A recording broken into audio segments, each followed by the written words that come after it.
They call him the Trump of the tropics. Jair Bolsonaro served as president of Brazil from 2019 to 2023, and over the weekend he was taken into custody by Brazil's federal police. The arrest follows a ruling that he was a flight risk. He's accused of tampering with an electronic ankle monitor. We spoke with Nicolas Ferreira recently, who's a member of Bolsonaro's party in the Brazilian Congress. He was sounding the alarm that Brazil is headed to tyranny.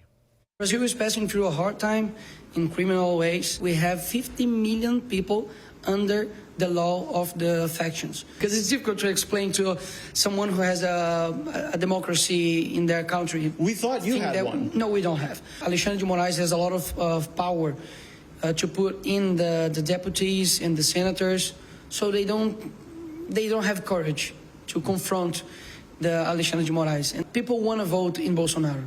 He's the most charismatic, he's the most popular guy in Brazil. There are two ways of taking the opposition, is killing him, and they tried to do this in 2018, or putting him in jail. That's what they are going to do right now. I think in 2 weeks, maybe he's in prison. We have to say that Brazilian congressman called it. He was right. They indeed, following that interview, went to jail Bolsonaro. The former president is appealing a 27-year, 3-month sentence for prison after being convicted on charges of attempting a coup. We find those charges patently absurd because during this attempted coup, Jair Bolsonaro was at Disney World in Orlando, Florida, which is one heck of an alibi. Nobody could plan a coup while waiting for the Dumbo ride. A Brazilian Supreme Court panel found him guilty on several charges, including attempting a violent abolition of the democratic rule of law and involvement in an armed criminal organization. From our vantage point, the criminal organization is the Brazilian Supreme Court. They've tried to censure Elon Musk, Rumble, even the Trump media group. Bolsonaro is no longer eligible to run for public office until at least 2030 due to these past rulings, though we doubt that's on his mind currently. His life may be in danger. Eduardo Bolsonaro joins me now. He's a federal deputy in Brazil's Chamber of Deputies and the son of former President Jair Bolsonaro. Eduardo, when was the last time you communicated with your father, and what do you understand about the current state he's in? The Justice Alexandre de Moraes from the Supreme Court does not me allow to talk with my father. So despite I'm his son, that is at least a couple of months that I do not talk with my father. Unfortunately, now he's in the federal police station, just waiting to go to a common prison and start his service of 27 years in jail because this Disney World coup d'etat, this fake accusation that he got. It does seem like a very strong alibi that he was in Disney World when they were alleging he was organizing some sort of violent coup. Right now, do you think his life is in danger? Sure, yes. Alexandre de Moraes was trying to threaten my father to force him to support the other candidate for the presidential election, as my father kept brave and firm in his stances. So Moraes is sending him to a regular jail. And it also happened in the past with a patriot called Clezão, which was in really bad health conditions, and Moraes ignored all of that and let the guy die in jail, despite his lawyers and even the Attorney General was asking Moraes to send him to a residential arrest, home arrest. So looks like Alexandre de Moraes wants to repeat the same thing now with Jair Bolsonaro, because he also believes that sending Bolsonaro to a regular jail, he has leverage to go to a business table and talk with Trump administration to take out from him the sanctions that he got through the Magnitsky Global Act. Is that what this is about? Do you believe that they're holding your father as a political prisoner so that these elites in Brazilian government can improve their own standing with the United States? Yes, because it's very clear the connections, even through the legacy media. If you read that in Brazil, you'll see that as much close the opportunity to send Bolsonaro to a regular jail, more and more they talk about the next year election. And they do not hide anymore that they want candidates or even vice president candidates, but not with the name of Bolsonaro on it. So they want to run fully with names mainly from the center or sometimes center-right candidates, but not with Bolsonaro, because the establishment, they do not want Bolsonaro again, because we put the Brazilians at first and not some sort of, other interests in the name of in the first for the country. What would be your direct appeal to President Trump now, given where things are currently standing with your father? Play strong.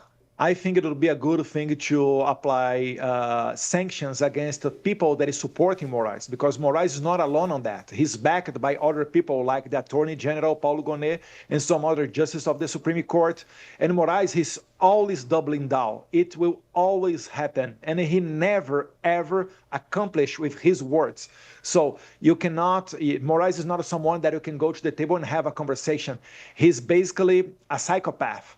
So going around him, other people, they will get scared and likely they will abandon Moraes. So this is what the right thing to do. This is a very important point to crystallize, because if what you're saying is correct, in Brazil, what they're trying to do is hold your father as a political prisoner, then go to the Trump administration and say, tell you what, give us everything we want economically and we will release Bolsonaro. And that will perpetuate Brazil into its tyranny, because they don't want to let you or your father run in national elections because they think you would win. And what you're saying instead is the right path is secondary sanctions. You go widen that net around Moraes, around Lula, and ensure that they're not able to continue to do this without consequence. I did want to ask you this, Eduardo. There were reports that your father was hallucinating at the time of his arrest and capture. What can you tell us about that?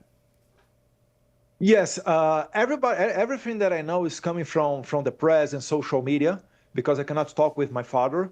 But the thing is, my father, he was under house arrests, not using his social media. I mean, he was censored by Alexandre de Moraes, 24/7 cops around his house, sometimes even inside of his backyard, cameras. So how can you imagine someone run away from a place like that? This is just unbelievable. So Moraes, what he's doing is he's doing a torture against Jair Bolsonaro. He really wants to kill Bolsonaro. And this is the main point. And the thing is, Matt, for your American audience, this is going to happen again with Trump. Probably now people is feeling like, oh, that's okay, it's over, Trump is not more on the courts. But I'll tell you, they will come more and more aggressive. In the end of the Trump administration, you see, they'll try to do the same thing with Trump, Bessent, Rubio, anyone that they can to do that, because this is exactly what they are doing in Brazil, and they follow the same playbook. It does seem like what you're enduring in Brazil is downstream from what we endured in the United States. But the difference was the voters were able to amnesty President Trump. If President Trump had not won this last national election, he might be in jail right now, because that was the plan. The plan for Trump is what they're actually executing right now on Bolsonaro. That's why I think these secondary sanctions are so important, and pulling visas. Let me add that to the list. The U.S. ambassador to Brazil right now should be pulling visas of anyone who is involved in this effort against Jair Bolsonaro. You should not be able to go lock up the former president of Brazil because you don't like his politics and then come get your medical care in the United States, come have your vacations in the United States, send your children to school in the United States. So that is another form of action that I think our government could take. Eduardo, are you able to run for president? And if your father is still in jail, will you mount a campaign? Despite the polls show me tied with the current president, Lula da Silva, looks like I cannot run. If I go back to Brazil, sure, they're going to jail me because they are accusing me of crimes that I did while I'm living here in exile in U.S. soil, which basically they are considering the Trump administration a criminal, organized criminal group. This is just unbelievable, unbelievable. But we have my brother's Senator Flávio Bolsonaro, and now looks like Alexandre de Moraes is preparing the narrative to also sue my senator brother Flávio Bolsonaro. Why? Because in Brazil you have the Clean Background Act, which means that if you are convicted by a court, you cannot run in the following elections. And they do not want anyone with the name Bolsonaro running for that, because they know that we would be other thing, putting the interests of the Brazilians at first, just like Trump done with the American people here in the United States. So they are trying to avoid it, copying the same thing that happened in Venezuela with Maria Corina Machado, that did not run in the last election, or also a worst case as Nicaragua, where they arrested 7 presidential candidates and cleaning them from the way, the current dictator, Daniel Ortega, got reelected. Yeah, no, it is so clear that the globalist plan for the Americas is to try to extinguish populism through the application of criminal law when their politics fails. And we are right on the front lines of that in Brazil. There are levers the United States can and must pull for the freedom of Jair Bolsonaro and indeed the freedom of the tens of millions of people in Brazil. Eduardo Bolsonaro, member of the Brazilian Chamber of Deputies, thank you so much for joining us. Our best to your family and your father. Thank you, Matt, and everybody for all one. God bless you.